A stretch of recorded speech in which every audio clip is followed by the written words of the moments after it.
如果就ဆိုတဲ့တရုတ်စာ conjunction စကားဆက်ကိုလေ့လာကြည့်အောင်အဓိပ္ပာယ်ကတော့အကယ်၍ဆိုရင်ဖြစ်မယ်如果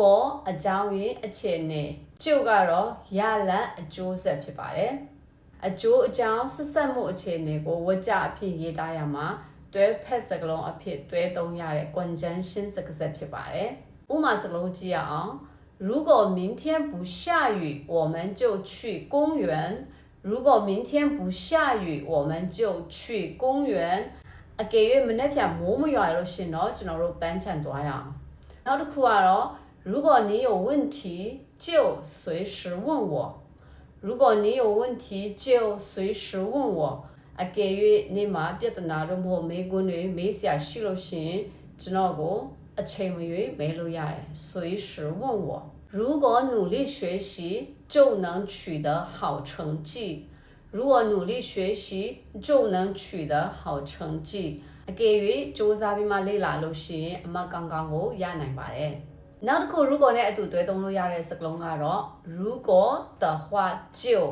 如果的话就如果နဲ့就ရဲ့ကြားမှာ的话ကိုထည့်လိုက်မယ်的话စကားလုံးကိုကျွန်တော်သုံးခြင်းအပြင်စကားပြောတဲ့အချိန်မှာပုံမှန်တဘာဝကျစေတဲ့စာအရေးအသားမှမဟုတ်ဘဲနဲ့စကားပြောတဲ့အချိန်တွေမှာသုံးမှာဖြစ်ပါတယ်ဥပမာဆိုလို့ရှိရင်如果你来的话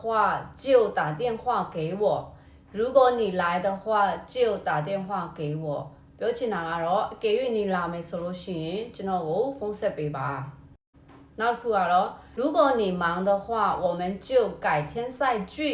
如果你忙的话我们就改天再聚ပြောချင်တာကတော့အကယ်၍နေအလုပ်ရှုပ်နေလို့ရှိရင်တော့ကျွန်တော်တို့နောက်နေ့မှပြန်ဆုံကြတာပေါ့ပြန်တွေ့ကြတာပေါ့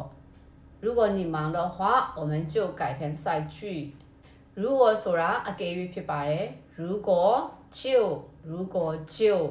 如果ရဲ့နေရာမှာကျွန်တော်ရောက်ရှိဆိုတဲ့စကားလုံးကိုလည်းကျွန်တော်တို့အသုံးပြုမှပြောလို့ရပါတယ်ရောက်ရှိကိုသုံးခြင်းအပြင်များတော့အပြင် broken စကားပြောတဲ့အချိန်မှာပုံမှန်အသုံးများပါတယ်ဒါဆိုလို့ရှိရင်တော့ဒီနေ့ဗီဒီယိုကတော့ကျွန်တော်တို့如果就都မဟုတ်如果的话就如果的话就ဆိုတဲ့စကားလုံးကိုကျွန်တော်လေ့လာပြီးဖြစ်ပါတယ်သူ့ရဲ့အဓိပ္ပာယ်ကတော့အကယ်၍ဆိုရင်ဖြစ်မယ်အကယ်၍ဆိုရင်ဖြစ်မယ်大家再见